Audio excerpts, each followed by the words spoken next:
everybody, welcome back to the channel. Today I wanted to introduce part one of a three-part series that I'm going to do, kind of explaining what homeschool materials we use in our homeschool.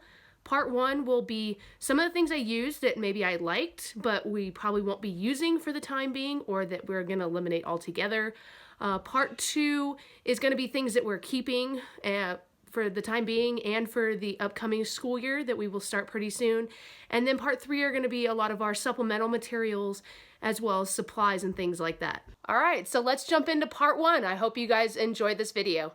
All right, so if you're just starting out homeschooling, there's a few things that I recommend as far as resources.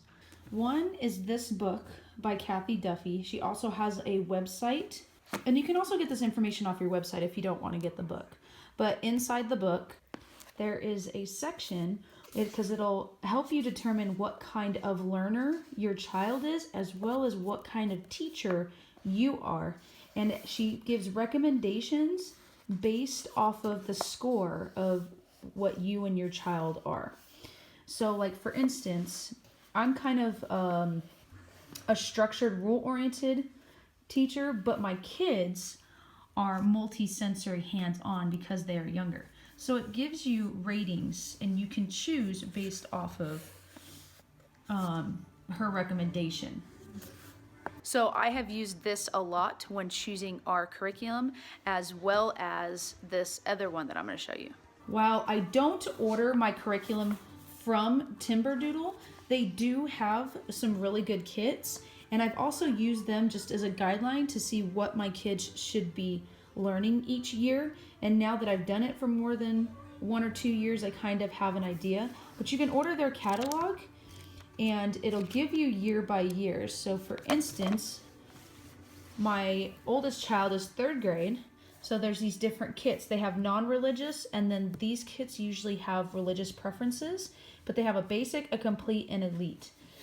So, and then it's all color coded depending on what it is.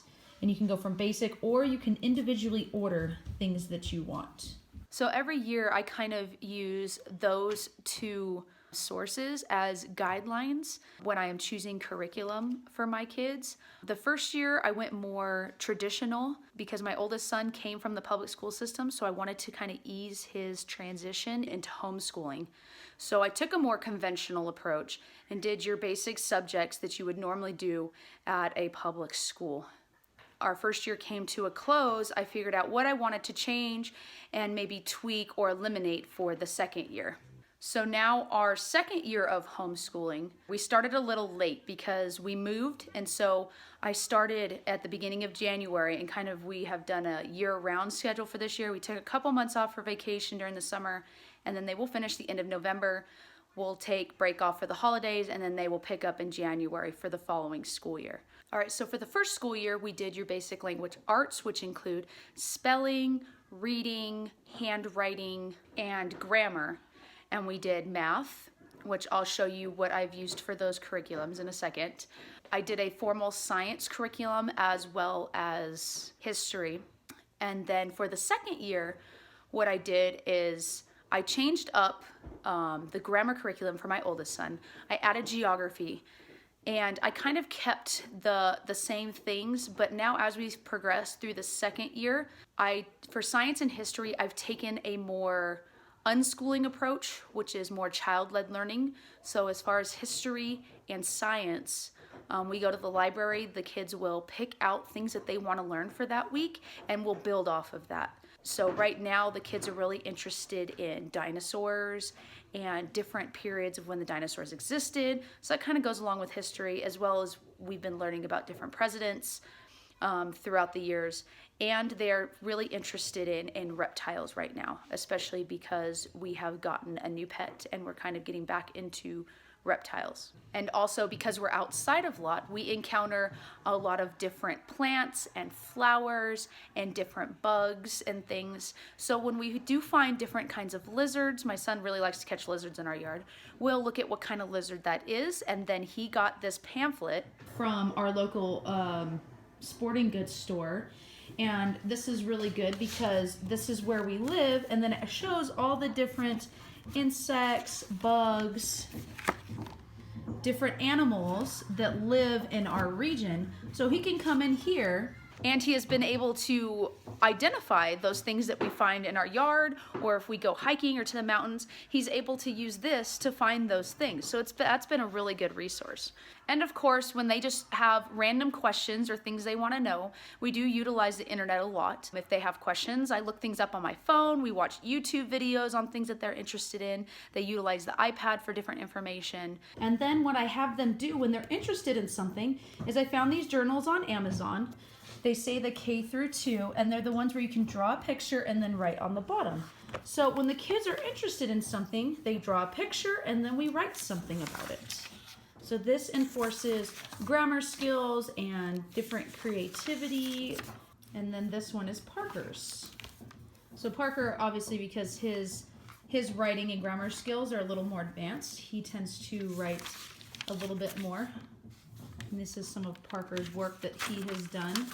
So right now, as you can tell, he's very interested in snakes.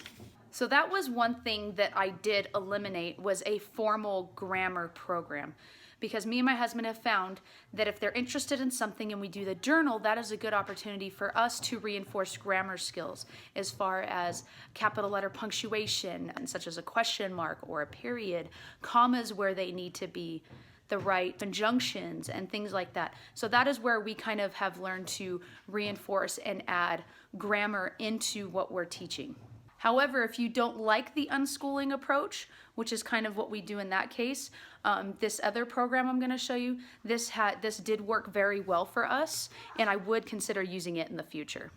So this is what we started using. It's from the Institute for Excellence in Writing, or IEW, and this is the first one. Fix It Grammar, the Nose Tree. And what they do is they take an entire book. So the Nose Tree is an actual book, and then they split them up into lessons where they write and they learn the different grammar skills. I'll show you a little bit inside. So I just flipped to a random section in the book. See, this would be week 14, and then this would be what they would be learning, adjectives, and this is what you would read. Now, this is his book, or this is my book. This is the teacher's manual. In his book, all he would see is this part of it, and then he would see what to do. So on his, he would just see a sentence, and then this would not be crossed out. This is showing me to make sure he's doing the right things. And what you do is you will go over everything, and then what we did, so we're not actually writing in this, because in his, these aren't fixed, so he can actually write in this.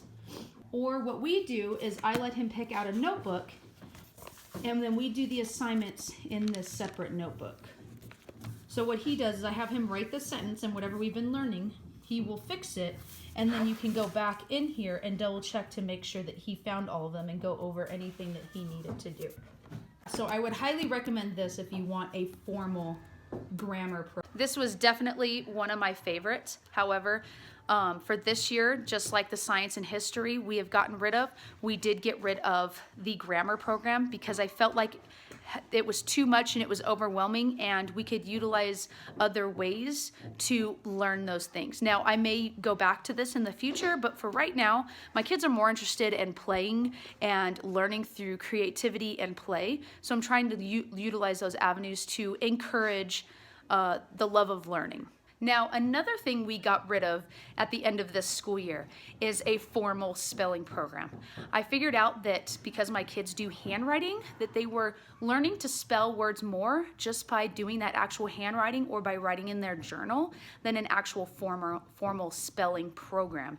They just seem to get overwhelmed, don't want to do it. There's a lot of struggle, and they can learn it in different avenues than actually having to do an actual formal spelling program. But if you want a formal spelling program, you want an actual curriculum, this is the one that I would recommend. So this is the one I used for my third grader. The brand is Spelling UC. This is Americana. This is level D. Now you would get of course, the appropriate one for your child. So when you buy the kit, it comes with the instruction manual, which it'll tell you the different things that they have to color in with pencils. It does come with a set of color pencils, and then it will come with 2 books. Now this was part 2. It actually came with another one of these. And then this one, so you would start on the beginning of the week. This is 5 days a week. You would read this to them, and then you would use the color pencil that matches, and you would find the consonant chunks. Now the consonant chunks are right here for them, and so what they have to do is they need to go through this, and they would take their color pencil and they would mark off the consonant chunks. And then they would come over here and they would write this. So let's look at one of his older ones that has the chunks pulled out. So here it is. So this one, see, it has the vowel chunks and the consonant chunks. It shows them down here what they're supposed to do. And what I would do is tell him how many there were, and he would write them down. And then he would go through here and he would mark the chunks. And then he would write this out. And then so you would do this pretty much same thing for a few consecutive days. It's all about repetition. And then this day, they would do the same thing, but then he would have to write this without it being up above. And then on the 5th day, we would cover this up with something usually, and then I would dictate to him, and then we would go through and pick out what he missed. This curriculum is based off of repetition, doing things over and over, finding the chunks, and learning to remember those specific chunks. My son, after a while, found it very tedious. It started with arguments. It ended up in crying. So when I found the journal and we tried a different approach, we would go over the spelling. If he misspelled something in his journal, I would tell him how to appropriately spell it, and that was less of a struggle. So we decided that we would take more of an unschooling approach when it came to spelling, and we would ditch the curriculum altogether. Thank you for watching part 1 of my 3-part homeschool video series. Stay tuned for part 2. Please subscribe to our channel and like this video. Thank you. Bye.